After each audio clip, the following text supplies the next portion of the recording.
Merci, Monsieur le Président, mes chers collègues. Bon, incontestablement, nous avons fait un plan ambitieux puisqu'il y a la volonté de réduire les déchets d'ici 2030 et à hauteur de 15%. Cependant, bon, manifestement, ce plan est la continuité des plans déchets précédents que j'ai eu l'honneur de présenter en son temps, donc sous la précédente mandature. Nous convenons qu'il n'y a pas de solution miracle pour réduire la quantité des déchets qui n'ont fait qu'augmenter ces dernières décennies. Il y a dans ce plan des investissements importants à hauteur de 20 millions d'euros. Bon, cependant, nous estimons certaines choses pourraient être faites un peu plus rapidement, comme l'instauration du centre de traitement des consignes de tri à Bègles, construction qui a été décidée sous la précédente mandature dans le cadre du contrat avec Valbonne. Il semblerait que cela prenne du retard du fait de contraintes techniques. Effectivement, tout projet a ces contraintes parfois qui peuvent le retarder, mais je crois qu'on est à 250 jours de retard dans sa construction. Dans ce plan, il y a des éléments positifs comme l'exonération de la TOM pour les professionnels. Bon, c'est tout à fait logique. J'ai le souvenir d'avoir signé quantité de lettres de rejet des professionnels qui réclamaient l'exonération de la TOM, mais bon, cette délibération qui datait des années 70 mérite aujourd'hui effectivement d'être corrigée, annulée. Bon, les centres de recyclage vont être refaits, c'est sûr, entre 2026 et 2030. Pour certains, même s'il y a des améliorations qui vont être peut-être un peu plus rapprochées, ça nous semble un peu loin, éventuellement. La fréquence des collectes, qui est proposée d'être abaissée, c'était, semble-t-il, tout à fait judicieux. Lors de la précédente mandature, effectivement, on avait déjà constaté que seulement 57% des bacs étaient présentés lors de la collecte. Donc, on peut considérer qu'il y a effectivement une possibilité de réduire le 2+1 en 1+1, ça nous paraît tout à fait logique.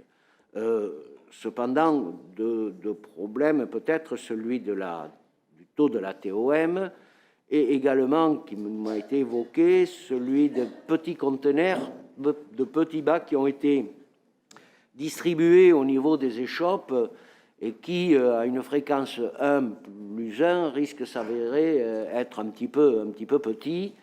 Mais les plus gros bacs au niveau des échoppes n'entrent pas très bien dans l'habitation. Et puis, il y a cette petite augmentation de la TOM qui va passer de 7,18 à 7,57 pour ceux qui sont déjà en 1+1.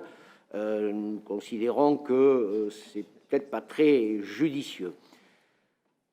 Nous avons pris bonne note d'un renvoi à des discussions avec les maires lors des rencontres territoriales avant toute solution définitive quant à ces nouveaux taux de TOM. Sur les biodéchets également, nous sommes un petit peu dubitatifs aujourd'hui, même si un engagement a été pris pour une discussion à nous également dans le cadre des pôles territoriaux, des discussions avec les maires. C'est vrai, il est vrai que nous sommes un peu inquiets du risque d'insalubrité dans certaines villes.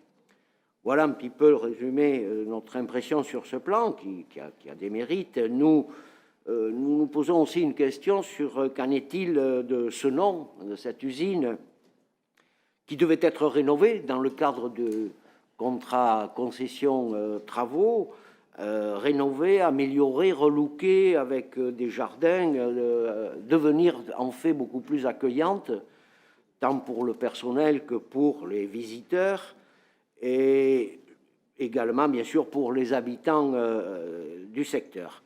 Qu'en est-il de cette rénovation? Parce que pour beaucoup, elle devrait être arrêtée ses fonctions peut-être en 2027, ce qui pose quand même aussi des problèmes pour les maires de ce secteur du fait du réseau de chaleur qui est alimenté par par cette usine.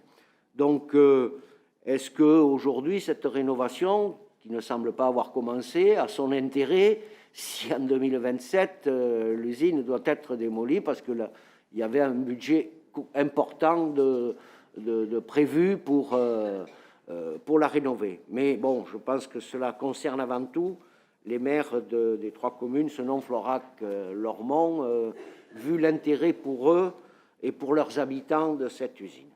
Voilà, je vous remercie.